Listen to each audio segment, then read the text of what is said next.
Today is Tuesday, December 5th, AD 2023.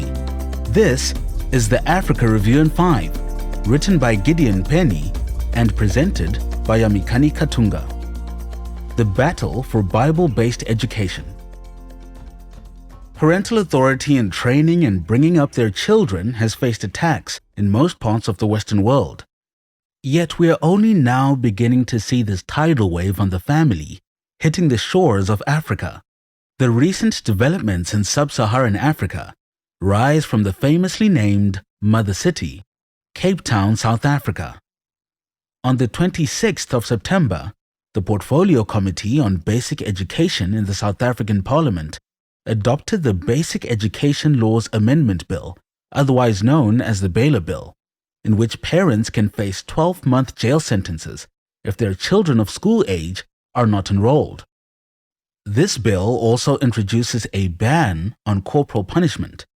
These are not mere attempts to cater for the well-being of the children, but rather rules aimed at controlling the parents and stripping them of their God-given responsibilities. Let us examine the realities on the ground. We must have a clearly laid out view that no academic curriculum is a-theological, because any form of teaching or philosophy will find answers either in man or in God. Most postmodern institutions have based their curricula on the philosophies and doctrines of the British biologist Dawkins, who claimed that atheism was the only possible position for educated men and women, and that religion, in all its forms, was little more than dangerous and delusional superstition. So, given the Baylor Bill, it is evident to see that, as Dr. Al Mohler puts it, the ideological revolution has been even more damaging than the political change. Those who set educational policy are now overwhelmingly committed to a radically naturalistic and evolutionistic worldview that sees the schools as engines of social revolution. The classrooms are being transformed rapidly into laboratories for ideological experimentation and indoctrination, carried out over 25 hours each week. Close quote. Sadly, the disciples of these philosophies are creators and custodians of curricula at all levels, from ECDs to senior and FET phases. Professors who have followed this include Philip Higgs and Jane Smith, who have stated the following: "We can now all relax, confident in the knowledge that there is no God." You see, this philosophy is teaching that man is the measure of all things. R.C. Sproul summarized it well when he spoke on their ideology about man as the ultimate autonomous norm. That is, he is a law unto himself, his reason not subservient to divine revelation. Will this kind of teaching shape a people who will live their lives for the glory of God? Or are we not raising another Nimrod generation, wanting to make a name for themselves? Consider this.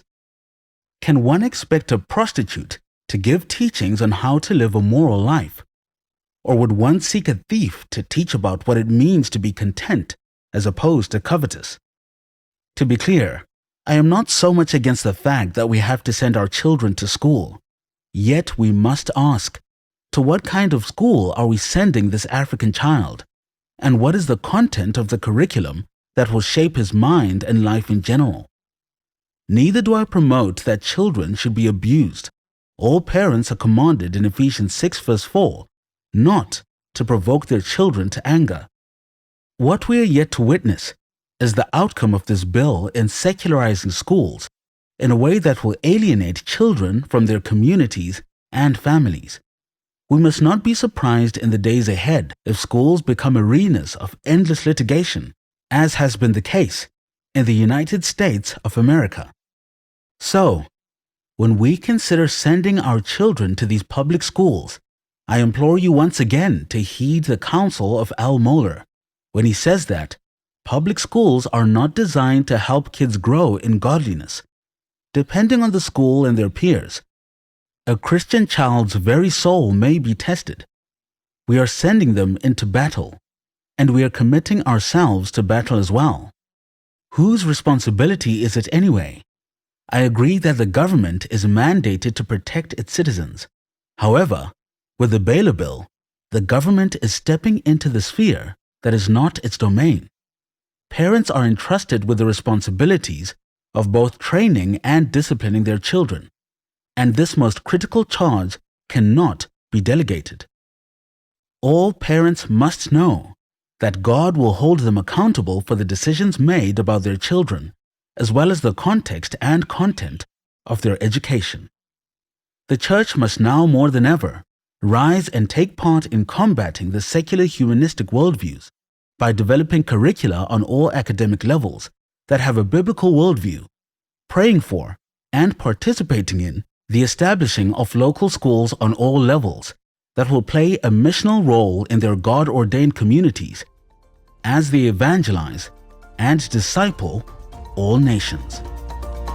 And that's it for the Africa Review in 5 on this Thursday, November 5th, in the year of our Lord 2023.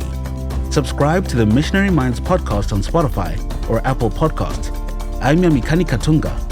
Be not weary in well-doing.